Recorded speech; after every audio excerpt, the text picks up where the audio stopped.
Dia chuomh charja is Misha Matthew, agus Tommy Imahoni i Toronto, Canada. Fáilte go dtí Trasna-Adonta lá amháin. Tommy ag fólam nGaeilge inis, agus Tommy ag fólam Sínis freisin, Mandarinis go sonrach. Bhí mé ag múineadh Trasna-Adonta, agus bhí gan daoine ag tweetal óntainn mar is balla dóiteán an.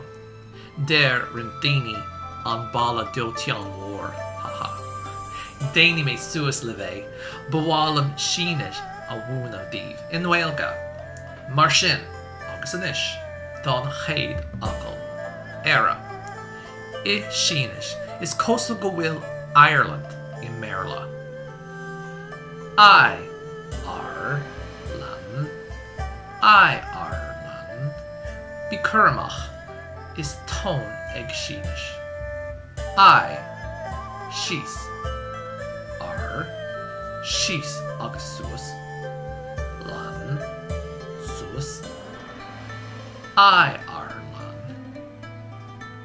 I, se é an focal grá. Se é an focal tú. Lan, se é an focal don blá. I, Ireland. Gur míle maith agad, agus feici mé hu amarach.